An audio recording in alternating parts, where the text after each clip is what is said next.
Manood, makinig ka at matuto kasama si Teacher Dada. Masayang araw, batang Pilipino. Tama, ikaw nga. At bilang Pilipino ay nararapat lamang na kilalanin mo ang iyong sarili, pamilya, paaralan, at ang iyong kapaligiran. At lahat ng iyan ay ating pag-aaralan sa ating asignatura. Kamusta mga bata? Ako, si Teacher Dada, ang magdadala sa inyo sa makulay na mundo ng araling panlipunan. At sisiguraduhin na sa ating aralin ay walang maiiwan. Kaya ano pa ang hinihintay nyo? Kunin nyo na ang inyong lapis at papel at tawagin mo na rin sila nanay, si tatay, si ate o kuya.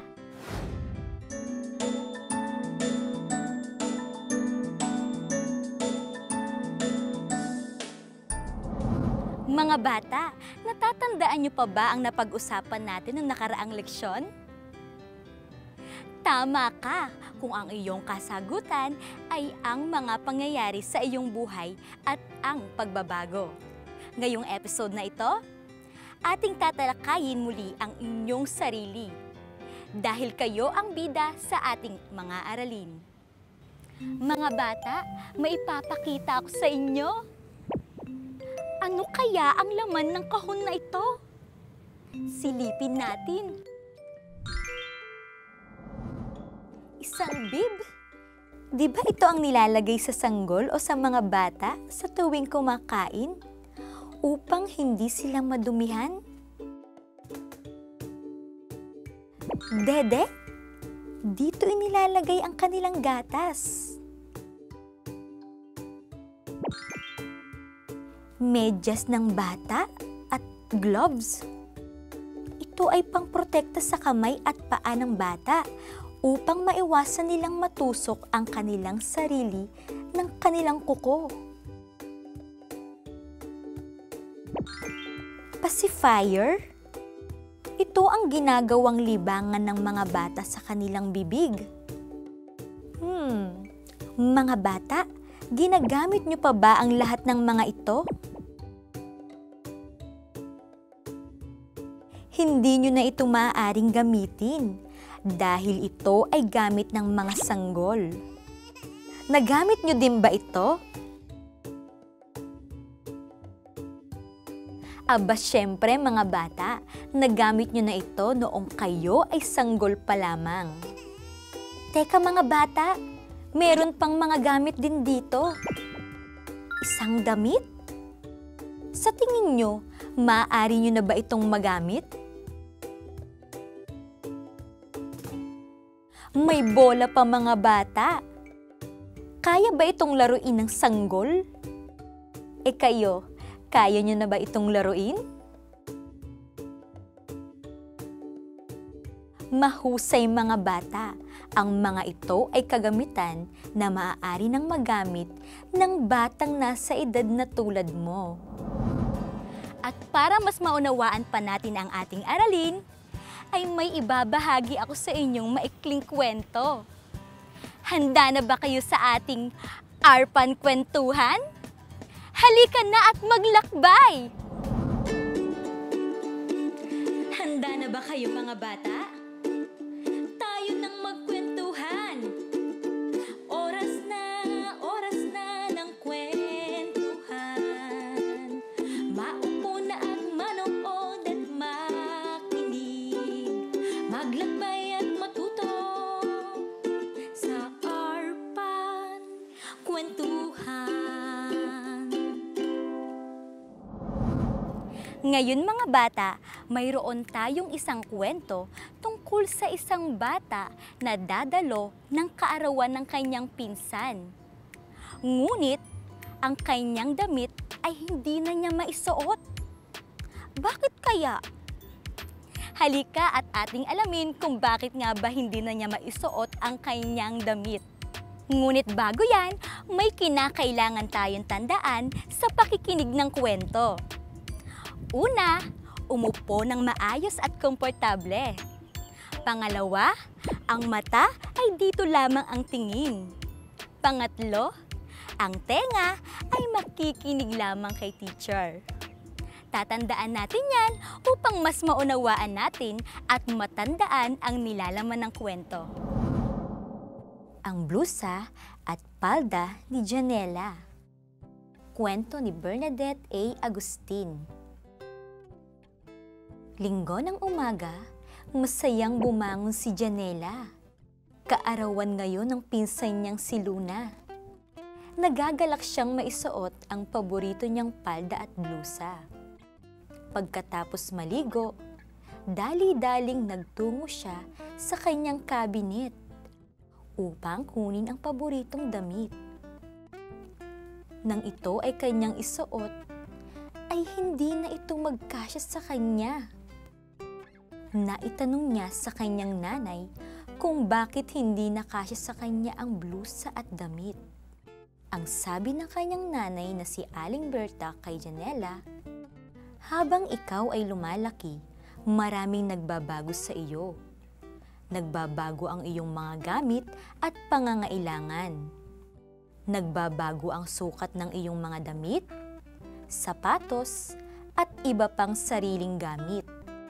Pangalan at petsa ng kapanganakan lang ang hindi nagbabago. Kaya, napagpasyahan ni Janela na iba na lang ang damit na isusuot sa pagdalo sa kaarawan ng kanyang pinsan. Ayan mga bata, pinakinggan niyo bang mabuti ang ating kwento? Sige nga kung napakinggan niyong mabuti, magtatanong si Teacher Dada. Ano ang pamagat ng ating kwento? Tama ka kung ang iyong kasagutan ay ang blusa at palda ni Janela. Ano naman ang pangalan ng kanyang pinsan na magdiriwang ng kanyang kaarawan? Tama, ang pangalan ng kanyang pinsan ay si Luna. Ano ang naging problema ni Janela? Tama ka kung ang iyong kasagutan ay dahil hindi na magkasya sa kanya ang kanyang paboritong damit. Bakit kaya hindi na magkasya sa kanya ang kanyang damit? Tama ka kung ang iyong kasagutan ay dahil lumalaki na siya. Ikaw, kasya pa rin ba ang iyong mga damit noong ikaw ay maliit pa lamang? Sino ang tinanong ni Janela kung bakit hindi na nagkakasya sa kanya ang kanyang damit? Tama ka kung ang iyong kasagutan ay ang kanyang nanay na si Aling Berta. Ano-ano ang hindi nagbabago sa atin ayon kay Aling Berta? Tama ka kung ang iyong kasagutan ay ang iyong pangalan at ang petsa ng iyong kaarawan. Pero alam niyo ba mga bata, na kapag kayo ay tumungtong na sa tamang edad at magkaroon ng sariling pamilya, ay maaaring mabago ang inyong pangalan. Paano nangyari iyon? Tulad na lamang nangyayari sa inyong nanay. Noong siya ay kinasal sa inyong tatay, kinuha niya ang kanyang apelyido at idinagdag ito sa kanya. Nagustuhan niyo ba mga bata ang ating kwento? Naranasan mo rin ba ang naranasan ni Janela sa kanyang damit? Tulad ni Janela, ikaw din ay lumalaki at maraming nagbabago sa iyo. Katulad na lamang ng iyong pangangailangan. Nagbabago rin ang sukat ng iyong damit, sapatos at iba pang pansariling kagamitan. Naalala niyo pa ba ang ginawa nating popsicle stick puppet mga bata? Tama! Ito ang iginuhit nating bata sa folder.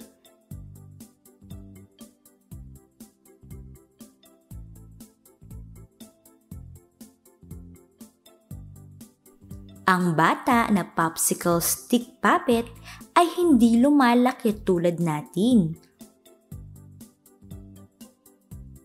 O katulad ni Janela mula sa kwento.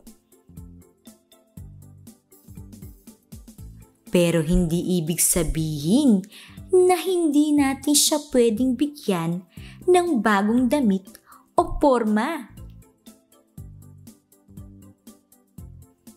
Kaya tara na muli sa Arpan Art Fan. Ilabas muli ang ating mga materyales tulad ng malinis na papel, lumang magasin, gunting, lapis o panulat, at pangkulay tulad ng crayon. Sa malinis na papel, isukat ang katawan ng ating bata na popsicle stick puppet.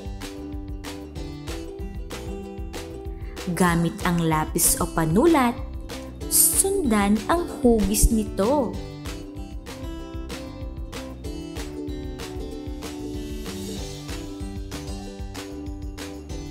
Sa loob ng hugis, gumuhit ng panibagong itsura ng damit para sa ating popsicle stick puppet.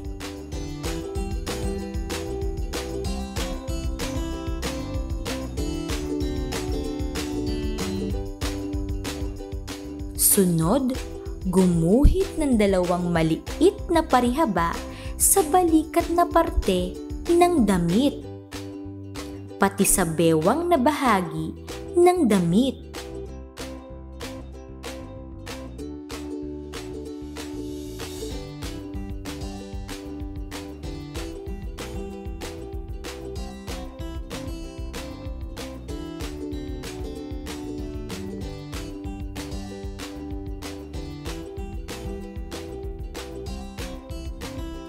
Magpatulong sa mas nakatatanda sa inyo dahil gugupitin na natin ang panibagong damit. Isama nyo ang mga maliit na parihaba, mga bata. Dahil kapag itinapat ang bagong damit sa popsicle stick puppet, itupi lamang ang mga parihaba para ito ay dumikit sa ating puppet. Maaari ring lumang magasin ang gamitin. Kumuha ng makulay na parte ng magasin at dito sundan ang hugis ng katawan ng ating puppet. Huwag kalimutan ang 4 na parihaba. At ayan na! May bagong damit na rin ang ating popsicle stick puppet. Ngayon mga bata, subukin naman natin ang inyong kaalaman kung kayo nga ay natuto sa ating aralin. Pagsunod-sunurin natin ang mga larawan ayon sa pagbabagong nagaganap sa bata. Unang pangkat ng larawan. Mayroon tayo ditong kumakain mag-isa. Mayroon kumakain na sinusubuan ng magulang. At meron ding umiinom ng gatas. Alin kaya rito ang dapat mauna? Tingnan nga natin kung tama ang inyong naiisip. Ang una ay umiinom ng gatas. Kumakain ng may gabay pa ng magulang. At ang huli ay kaya ng kumain mag-isa. Tama ba ang inyong sagot? Mahusay! Narito naman ang pangalawang pangkat ng larawan. Mayroon tayo ditong batang humahakbang, gabay ang magulang. Naglalakad mag-isa at gumagapang. Ano kaya rito ang unang mangyayari sa bata? Tingnan nga natin kung tama ang inyong kasagutan. Ang una ay batang gumagapang. Pangalawa, naglalakad gabay ang magulang. At ang huli ay nakapaglalakad ng mag-isa. Tama ba ang inyong sagot? Kung tama, mahusay kayo mga bata. Palakpakan nyo nga ang inyong mga sarili. Ang susunod nating gawain ay pagsunod-sunurin natin ang mga larawan ng mga kagamitan ng bata hanggang sa kasalukuyan. Una, dede. Pangalawa, ordinaryong baso. At pangatlo, basong may hawakan. Ano ang pagkakasunod-sunod nito?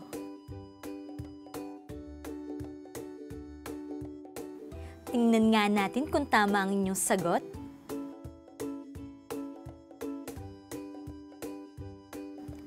Ang unang ginagamit ng sanggol ay dede. Sumunod ay basong may hawakan.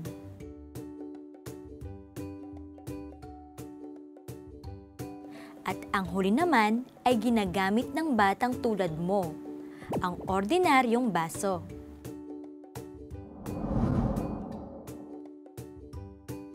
Ano ang pagkakasunod-sunod nito?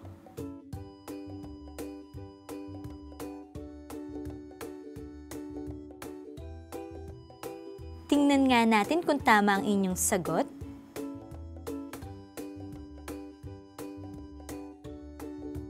Ang ginagamit ng sanggol ay ang pangalawang larawan.